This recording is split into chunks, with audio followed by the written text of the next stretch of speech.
Olá, pessoal. Esse é o Da Ponte Pra Cá. E hoje estamos com a Adriana e a Riciane, que são as mães do Parque dos Lagos. O mundo é diferente, da ponte pra cá. Boa noite, meninas. Boa noite. Por favor, se apresenta aqui para o nosso público. Eu me chamo Adriana Sandri, eu sou bióloga, e aí no meio da minha formação de biologia eu fui descobrindo aí a área da paisagem urbana e também fiz arquitetura depois, né? Eu tenho mestrado na área de drenagem e de infraestrutura verde, também vinculando um pouco com ecologia da paisagem, e agora estou fazendo meu doutorado também igualmente com esse tema, agora com enfoque em parametrização, então colocando dados no sistema para ver as possibilidades de reservatório, de piscinões naturais. E eu sou Riciane Pombo, eu me formei em arquitetura e fiz algumas disciplinas de mestrado na USP, né, voltadas à paisagem urbana, ao desenho urbano, e também uma disciplina sobre projetos fluviais, recuperação de rios e cursos d'água dentro da cidade, no meio urbano, né? E, fora isso, eu também sou especialista em paisagismo e tenho atuado bastante na questão aí de drenagem, juntamente com a Adriana, né? A gente tem uma empresa, Guajava Paisagens Urbanas, onde a gente trabalha com projetos de recuperação de cursos d'água, com foco na drenagem urbana, mas também na recuperação da paisagem, né? De uma forma que a gente sempre busca que as pessoas voltem a ter uma relação afetiva com os cursos d'água na cidade. Esse é o nosso foco. Legal, uma senhora carteirada. Bom, eu queria explicar para o pessoal como vocês vieram parar aqui na fundação, né? Eu acho que a maioria das pessoas que estão vendo esse vídeo lembram das enchentes de março de 2019, 2,5 metros dentro de casa, 3 pessoas mortas oficialmente, dezenas de animais, milhares de reais em imóveis, e tudo isso desencadeou um movimento aqui no bairro Fundação, que eu já expliquei para vocês muitas vezes em nossas conversas, muitos aqui também já conhecem o movimento. Nasceu a Fundação Viva, e nesse percurso que a gente correu aí atrás de ajuda, acho que foi no Fórum Verde Permanente que eu conheci a Rice, e através dela a Adri. Então vocês compraram a nossa causa, a nossa luta, e vieram até aqui o Tamanduateí conhecer esse pequeno monstro que destruiu nossas vidas aqui, né? Então, primeiro, muito obrigado por terem ajudado aqui a gente. Eu acho que a gente podia começar falando um pouquinho do que é o projeto, né? Eu acho que a gente podia começar por aí, aos pouquinhos, indo costurando com a experiência de vocês, com tudo que vocês já fazem e atuam na área, né? Pode ser por aí? Acho que é mais fácil para a gente ir linkando, né? Rice, eu vou começar e aí a gente vai, pode ser? Pode ser. Eu acho que o legal de entender o projeto e a solução é que a hora que chove, né, então caiu aquele primeiro grande volume de chuva, muito usual aqui na região metropolitana de São Paulo e também nessa região do Sudeste, de janeiro a março, uma vez que ela cai, né, se a gente tivesse aí num ambiente florestal, num ambiente com maior permeabilidade do solo, ela cai e boa parte dela seria infiltrada, iria para os lençóis freáticos alimentá-los, né? Quando a gente tem uma situação aí de alta impermeabilização em algumas áreas urbanas, né, não estou dizendo todas, depende da cidade. Então, como acontece, por exemplo, com São Caetano, quando chove lá na cabeceira de Mauá e nos municípios do entorno, toda aquela água que iria ser infiltrada no solo, passar pelas raízes das árvores, cair no lençol freático, escoa pelas ruas. Então, as ruas, elas fazem um belo de um canal, né, um duto rápido de alta velocidade para chegar no Tamanduateí. E aí, uma vez que quando elas chegam em São Caetano, elas chegam com um volume muito expressivo. E essa quantidade de água que vem aí a montante, caindo, como a gente chama, jusante, no Tamanduateí gera as inúmeras inundações aí que vocês vivem, né? E aí uma das soluções que foi pensada, e não é uma solução recente, né, já vem de algumas décadas, é colocar grandes piscinas, né, os chamados piscinões, que são reservatórios de detenção na linguagem técnica, para conter essa água. Então eu vou contendo uma aqui, um pouquinho aqui, mas com grandes piscinas de concreto, que você contém essa água quando chove muito forte, e depois que chove, você retoma essa água nos leitos, né, dos rios que estavam lá. Isso na verdade, hoje as ruas estão no local de passagem das águas das chuvas, né? Que antigamente eram áreas de escoamento naturais. E antigamente também, além da questão da impermeabilização, antes do asfalto e das construções, esses locais de escoamento, eles não eram retos, né? Eles tinham um desenho natural, inclusive que eram moldados com o tempo e dependendo das chuvas, ele ia se modificando com o passar do tempo, né? Então, inclusive os próprios rios não tinham um caminho traçado, não tinham um traçado permanente e muito menos retificado, o que faz com que hoje as águas elas escoam com uma velocidade muito alta. Então, todos esses fatores também ajudam a aumentar a quantidade de água e a velocidade com que elas chegam quando há um período de chuvas, né, nos locais mais baixos, que na verdade são as margens dos rios. E aí é óbvio que a gente, com o passar do tempo, as pessoas foram buscando as soluções, os governos foram tomando decisões, sempre calcadas na questão de diminuir esses alagamentos, as inundações, né, e as enchentes. Mas o que acontece é que, com o passar do tempo, essas soluções acabam ficando obsoletas e insuficientes, porque elas demandam muita manutenção, além do preço altíssimo da construção delas, elas demandam uma manutenção muito grande, e também, com o passar do tempo, as chuvas vão mudando, né? E muitas vezes não atende às chuvas que vêm. Tem chuvas que são episódios que não se espera. E aí essa questão realmente fica muito difícil de atender mesmo. E aí é até interessante quando a gente atua aí nos cadernos de drenagem da cidade de São Paulo, é que eles têm um plano bastante coerente feito pela Fundação Conceito Tecnológico de Hidráulica, FCTH, para pensar exatamente esses episódios extremos de chuva, né? Que aí você tem episódios de chuva que a gente chama de 5 anos, a cada 15 anos, a cada 25, para você projetar essas estruturas para que elas sejam suficientes a cada episódio aí extremo, né?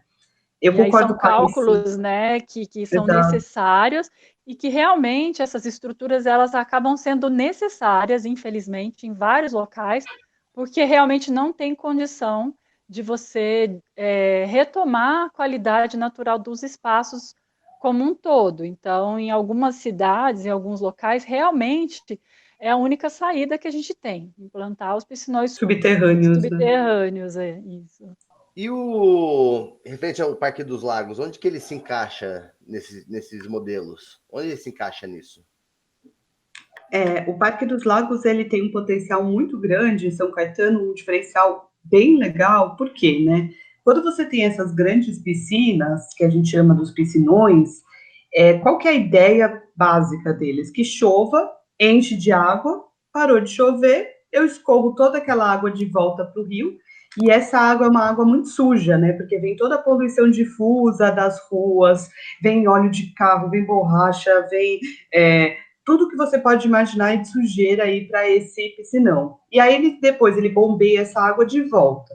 O Parque dos Lagos ele é bastante interessante porque ele tem essa nova característica de ser uma nova geração de piscinões. Qual que é a lógica dele, né? Então, ao invés de eu jogar essa água inteira para fora e deixar um grande buraco sem função na cidade, eu mantenho uma parte da água como um grande lago.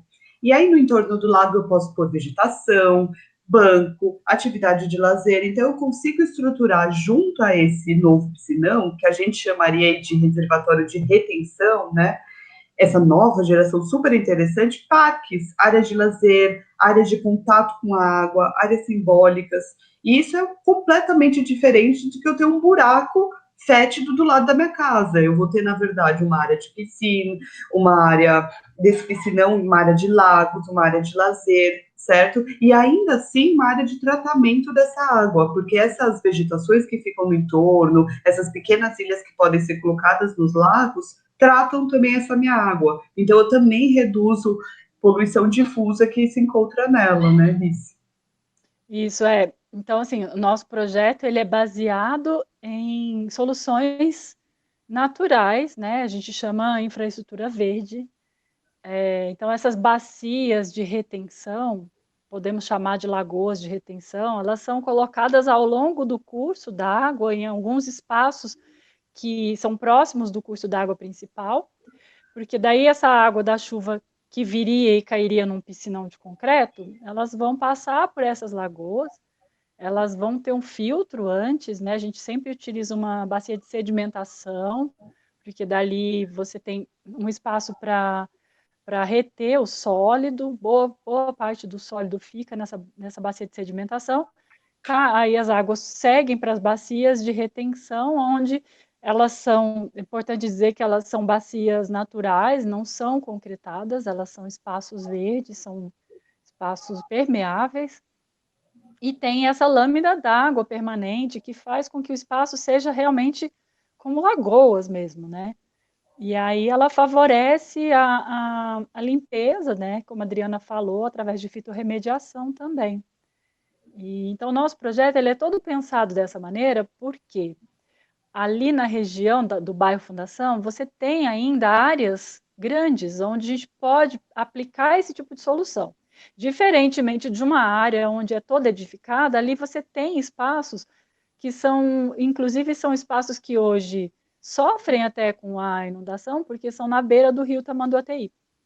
Então, são espaços vazios, né, que alguns até têm algumas edificações que estão abandonadas, né, e que muitas vezes sofrem. Então, a gente está propondo utilizar esses espaços ao longo do Tamanduateí para fazer algumas bacias de retenção para diminuir essa questão das águas inundando o bairro e as residências. Então, ao invés de as águas voltarem para as ruas, elas vão ter um espaço para ficar, né? Tem um espaço de retenção até que ela possa ir escoando. E uma parte dela vai, inclusive, voltar para o lençol freático, né, através desse solo que é permeável das próprias lagoas. Então, a proposta é total uma quebra de paradigma, né, Rogério? Não, perfeito. Quando vocês trouxeram esse projeto para cá, todos aqui se apaixonaram de cara.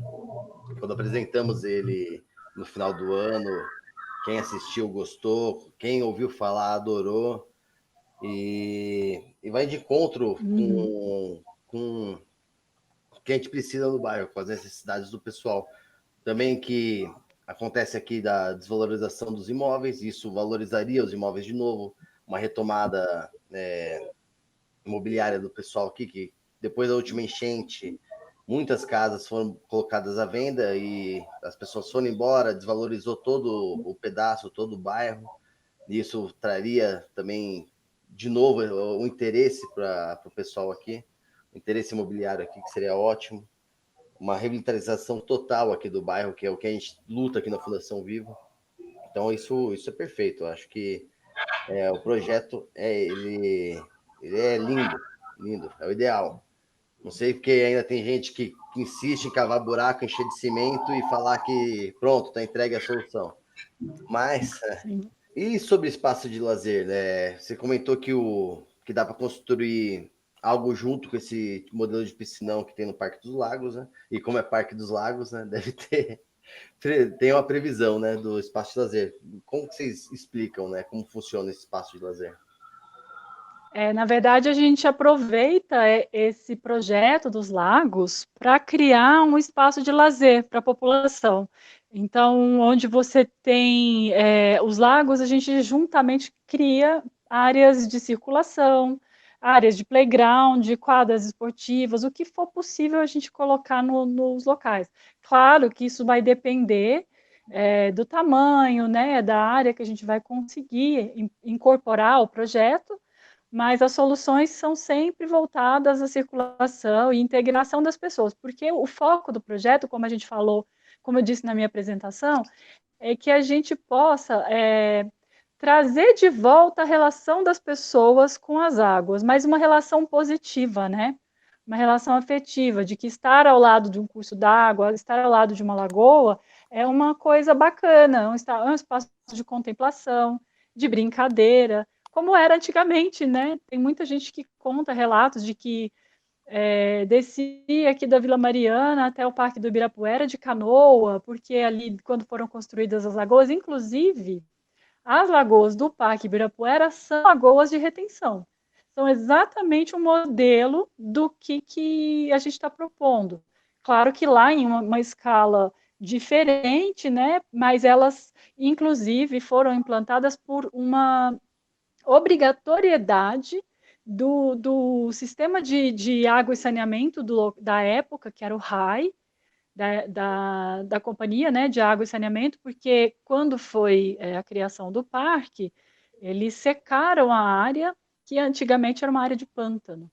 Então, eles, para suprir a área de pântano, que tem uma função hídrica, né, na bacia hidrográfica, que é exatamente essa de manter o solo úmido, é uma área de retenção das águas das chuvas antes delas chegarem ao rio Pinheiros, ali no caso.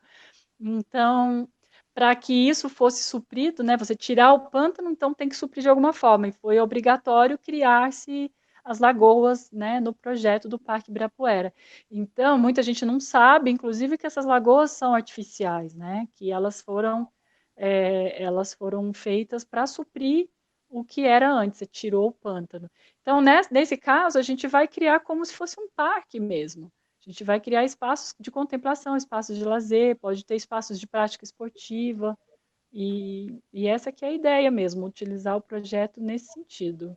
Viu, gente? Dá para fazer, dá para fazer. Dá para fazer, né? Dá para fazer, né, gente? Ali a gente tem área para fazer. E é legal que você me lembra, falando se dá para fazer, existem, então, tal qual o Ibirapuera, mas também existem outros piscinões, esses de retenção, com essas grandes lagoas, em vários outros locais do mundo, né? Um exemplo que a gente tem é Seattle, que tem um piscinão bastante interessante, próximo de uma área residencial, que foi todo construído para ser essa parte de retenção. Então, ele é um piscinão, como a gente falaria, de naturalizado, ou uma nova geração de piscinão, ou ecológico. Então, ele cria esses elementos de lagoa junto com áreas de lazer, junto com áreas de brincadeira, junto com áreas para pessoas sentar e ficar olhando a lagoa. Pensa que legal é você ter do lado da sua casa um parque desse porte, ao invés de ter um grande buraco concretado. Então, é viável em São Caetano fazer isso, porque, como a Rice bem falou, a gente tem espaço. Então, uma vez que a gente tem espaço naquele local, a gente pode pensar em alternativas de solução amigáveis, né? Muito mais interessantes do que eu criar um espaço segregado aí com um piscinão, porque no local de São Caetano existe estrategicamente essa viabilidade. E aí eu acho que é uma coisa muito interessante que eu e a Rice temos essa postura é de consultar a população. Então, quando a gente entra com a fundação, quando vocês convidam a gente tecnicamente, né, para atuar, é que a gente ouça vocês enquanto demanda e a partir da demanda de vocês pense num projeto. Então, esse projeto ele vai nascer e está nascendo muito pela conversa entre o que a população demanda, as vontades, e a gente, enquanto técnicas, como solucionar essa questão, né, Riz? Exato, inclusive valoriza, né, a área na questão imobiliária. Você agrega valor imobiliário à região, porque é muito mais gostoso você morar ao lado de uma lagoa do que ao lado de um piscinão de concreto, né? Então, além da questão funcional, que tem comprovação, não é uma coisa que a gente criou, que a gente inventou do nada, é uma solução, né, para a questão hídrica, e também valoriza a área na questão urbana, né, na questão imobiliária.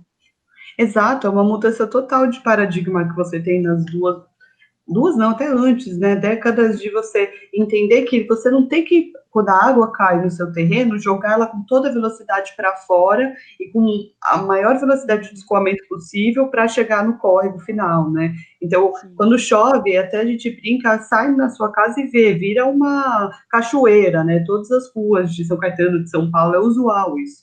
Então, a É que lógica atual é oposta, né, Liz? que a ideia, na verdade, antes, né, dessa lógica que foi criada na urbanização das cidades, era exatamente de você se opor ao curso d'água, né? Então, vamos tirar isso daqui de perto, vamos esconder, vamos canalizar e vamos tirar essa água daqui o mais rápido possível. E o que a gente está propondo é exatamente o contrário, é a gente manter a água no local onde ela está, e mostrar que ela pode ser uma questão legal, ela pode ser uma coisa boa, um espaço de Exato. lazer, de contemplação, inclusive ela traz serviços ecossistêmicos para o bairro. Então você vai ver que vai surgir mais animais, né? Vai ter mais passarinho, você vai ter peixes, você vai ter uma série de animais que vão ser atraídos, né? Porque a gente também pensa na paisagem toda, a gente vai ter todo um trabalho paisagístico, né? Utilizando vegetação nativa, né, da região e que favorece, inclusive, um microclima mais agradável. Pega tudo, né? Pensa em tudo no projeto, né? Exato, Exato. é desse E acho que sistêmico. a grande sacada, que é bastante interessante, como a Riz falou, então a gente. E como manter essas águas próximas das pessoas sem, no entanto, extravasar, né? Acho que esse é o grande medo das pessoas que pensam nessas soluções mais recentes. Então, é feito todo um cálculo, junto com os técnicos, engenheiros hidráulicos, para reafeiçoar a lateral do córrego e pensar numa forma de conter essa água. Então, há todo um embasamento aí teórico e também técnico bastante grande para que controle essa vazão. Então, uma coisa que vocês podem ficar tranquilos é que isso é pensado. Então, é entender a bacia como um todo, é entender desde o que acontece em Mauá até como vai desaguar em São Caetano, indo até passando São Paulo, caindo em Angabaú e depois Tietê. Então, é todo um pensamento complexo e lógico que a gente propõe aqui com o Parque dos Lagos. E eu acho que é uma proposta Isso. bastante interessante e que a população só tem a ganhar aí em termos de lazer, em termos de espaço aí para você ler, para você sentar, para você olhar um passarinho, enfim, tem milhões e milhões de características interessantes desse reafeiçoamento aí do Tamanduateí. Tem uma pergunta, você tocou nesse assunto do medo do pessoal. Uma coisa que eu acho que não ficou claro aquele dia da apresentação, e aí rolou algumas dúvidas depois, né? Choveu demais, deu a inundação, veio a água. Essa água, ela adentra ao Parque dos Lagos. O que acontece? Ela se mistura com... Eu acho que é bastante interessante, Rogério. A primeira coisa é que quando chove demais, se chove principalmente nas cabeceiras das nascentes, né, do tamanho da TI, do Córrego dos Meninos, a gente tem que ter situações de controle dessa vazão antes de chegar no tamanho da TI. Então, se a gente pensar a bacia como um todo, é importante pensar aí em parques anteriores para conter também a velocidade dessa água. Uma vez que essa água, depois de ser contida em algumas partes anteriores, chega no Tamanduateí, onde a gente está propondo, porque tem espaço, o Parque dos Lagos, quando você está em uma vazante seca, que a gente chama, que é esses meses que chove pouco, né, na região metropolitana de São Paulo, você tem uma fina camada de água que fica percorrendo os lagos, intercalando, somando lá com o arrefecimento, e depois ela deságua no Tamanduateí. Então, a gente tira essa água do Tamanduateí, passa ela por vários canais, passa por ilhas que a gente chama de limpeza de água, que são ilhas de fitorremediação, de biorretenção, e volta para o Tamanduateí. Quando chove, a gente deixa ela de uma forma que ela ocupa, antes ela ocupava uma base, ela ocupa até uma base maior, então a seção do córrego, ela vai até o limite, né? Mas a gente pode fazer cálculos de drenagem variados para que não ultrapasse essa base. E aí é todo um cálculo que você vai entender a bacia como um todo e quanto que a bacia contribui em termos de escoamento de água para chegar no Tamanduateí, e aí o quanto que vai ter o tamanho desses lagos, né? Então, esses lagos não vão ser somente uma questão estética. É óbvio que a estética é extremamente importante, a gente gosta de um lugar bonito, aprazível de ficar, mas ela também leva em conta muito o volume da água que está caindo lá. Então, ela é pensada para isso. Por isso, o tamanho dela é adequado para o volume de água da chuva. E aí, retomo o que a gente vinha falando, né? São diferentes tipos de chuva. A chuva que aconteceu em 2019 foi uma chuva excepcional, né? Vocês têm essas chuvas a cada período. A gente conversou bastante naquela reunião que elas variam aí de 15, 10 anos, né? A gente foi relembrando as chuvas. Então, essas lagoas elas vão ser dimensionadas para diferentes épocas e diferentes períodos extremos de chuva, né? Isso é, exatamente. Do mesmo jeito que o piscinão, ele é calculado, né? O tamanho do piscinão de concreto, ele é calculado exatamente pensando na vazão, né? Quanto de chuva a gente vai ter, a gente pode ter. Da mesma forma, a gente faz esse cálculo e divide em várias bacias de retenção naturais. Então, a lógica de vazão, de tamanho, é a mesma. E a diferença é que a gente também pensa em soluções ao longo do trajeto. Então, é importante a gente pensar em integrar jardins de chuva, biovaletas, algumas estruturas pontuais, né, colocadas ao longo do trajeto das águas antes de chegar nas bacias. Então, tudo isso também é pensado, é sistêmico. São várias soluções. Perfeito. Eu acho que era nesse ponto que eu queria chegar. Que das outras medidas, além do Parque dos Lagos, né? O Parque dos Lagos ele é bem localizado aqui na fundação, mas a bacia como um todo, né? A gente tem, todas as vezes vocês vieram aqui, vocês apresentaram, né? Aqui tem um mini mapa aqui no cantinho. Eu ia voltar para aquele mapa lá, mas ele está muito no fundo. Vocês mostraram, né? Que o bairro está aqui. Vocês mostraram que a bacia ela fazia aquela curva, tal, vinha até aqui no ponto onde nós estamos aqui no cantinho, né? Ela fazia aquela descida, tal, de água, que ela é bem localizada aqui. Mas nós temos problemas de chuvas, né? Do Tamanduateí aqui, dos meninos para cá. E a gente quer saber, tocando nesse assunto, eu queria saber o que mais pode ser feito, porque o Parque dos Lagos ele está na fundação, a gente tem um espaço já, meio que uma ideia de um espaço onde ele pode ficar, mas tem para segurar a água no resto da cidade, algo que possa ajudar. Nós temos 2 rios que atravessam a cidade, mais alguns córregos cortando ela. Que outras medidas podem ser tomadas no resto da cidade para segurar a água? Que outras medidas que dá para tomar? A Riciane estava falando algumas coisas bastante interessantes, né? Então, você tem medidas aí de drenagem que variam muito em escala. A gente vai aí desde a escala do lote, que é o seu lote, ou seja, no seu lote você pode aí colocar, reter água em cisterna, você pode aumentar o canteiro, diminuir a impermeabilização no seu jardim. Então, se o seu jardim é todo impermeabilizado, você pode pensar em quebrar algumas áreas. Depois da escala do lote, a gente vai para a escala da quadra, onde a gente pode colocar aí alguns mecanismos de jardim de chuva, como a Riciane colocou, jardim de chuvas associados aí às calçadas, né? Então, ou biovaletas. A escolha desses diferentes dispositivos vai variar conforme a inclinação da rua, a largura da calçada.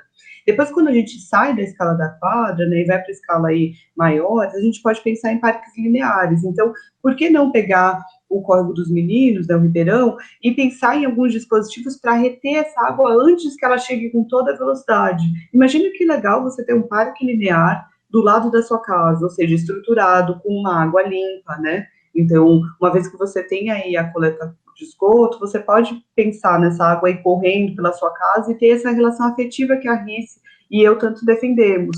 Então, tem uma série de situações que vocês podem pensar ao longo da bacia inteira, que não fica só no fundação, você pode pensar em outras áreas da cidade pensando em como ter essa água, né? E é uma água que é bastante interessante porque você pode reutilizar se for do seu lote, você pode ir limpando essa água antes que ela chegue aí no Tamanduateí. Então, todos esses córregos que estão sob avenidas, É óbvio que não daria para renaturalizar todos, né, isso é uma utopia, mas com certeza pensar em quais avenidas seriam interessantes abrir esses córregos, pensar em reafetivar esse valor da água para a cidade. E isso não é um movimento assim meu e da RCN, é um movimento dos arquitetos urbanistas brasileiros, é um movimento mundial, né? Se você encontra, você pega Seul, você pega regiões da China, você pega regiões dos Estados Unidos, Seattle, Portland, que estão investindo massivamente, você pega Madrid com Rio Manzanares, há um investimento massivo aí, muito grande, de retomar essa água para o convívio,